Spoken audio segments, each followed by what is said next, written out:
Let's talk about that fog. That modern digital fog of indecision. You feel a spark of ambition, you want to make a change. Start a new career, learn a skill, improve your health. So you open your laptop. You fall down a rabbit hole of research. You have a dozen browser tabs open comparing online courses.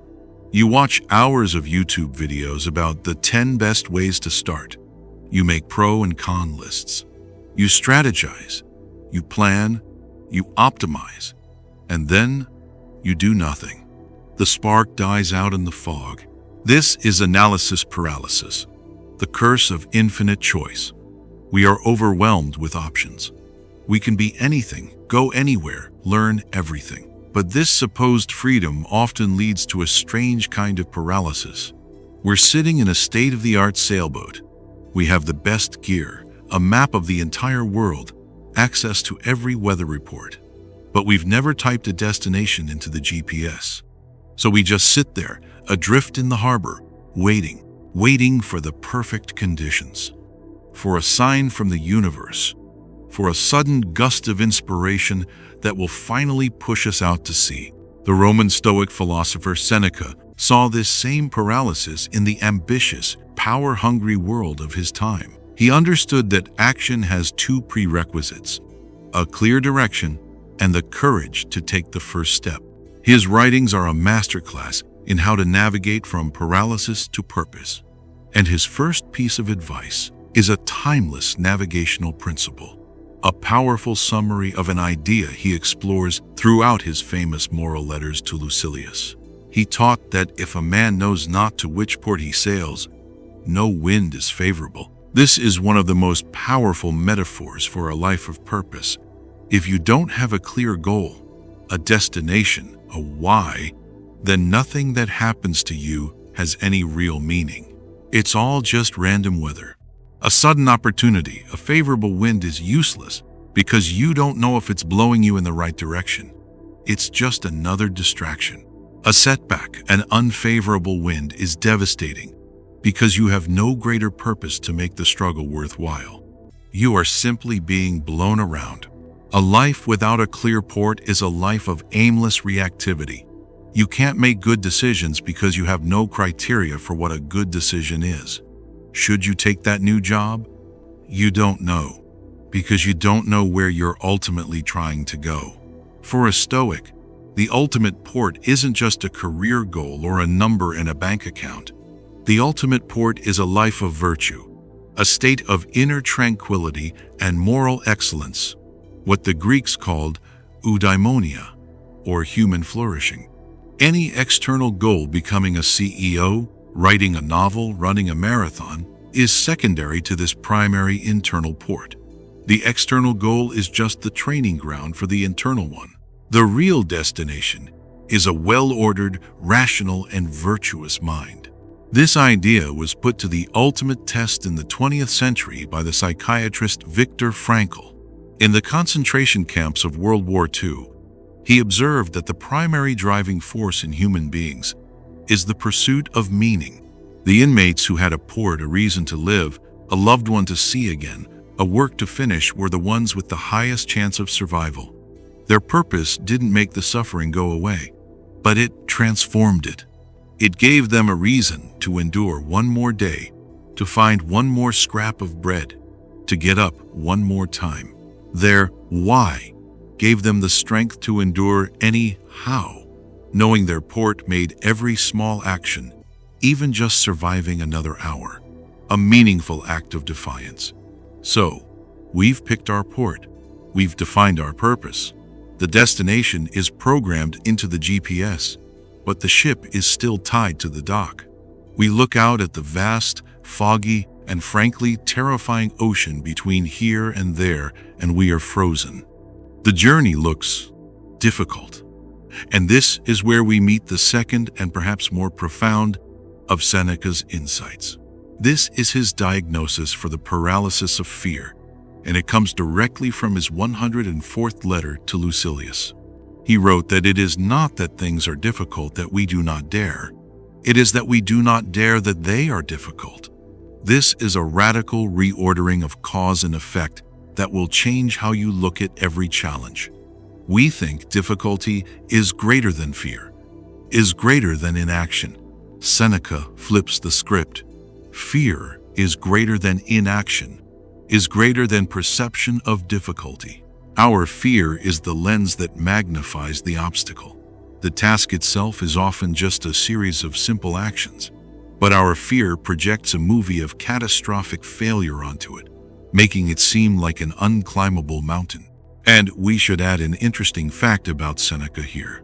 He wasn't some physically robust athlete who could dismiss difficulty with ease. He suffered his entire life from a severe respiratory illness, likely asthma. He described the attacks as feeling like he was suffocating, calling them a rehearsal for death.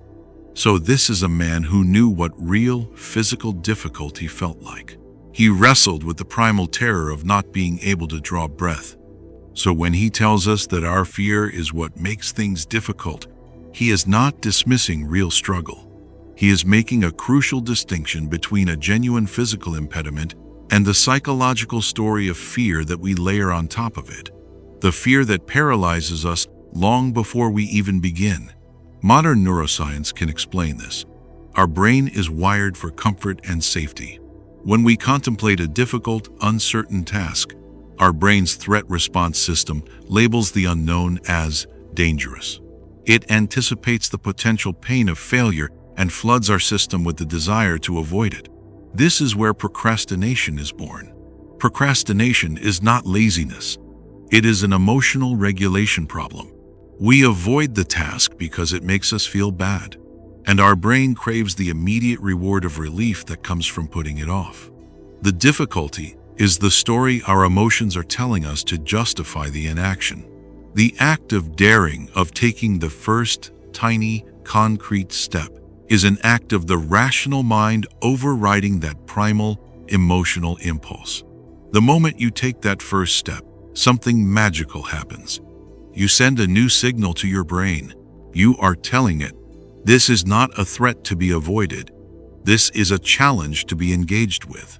The monster of difficulty begins to shrink because you have replaced a terrifying abstraction with a manageable physical reality.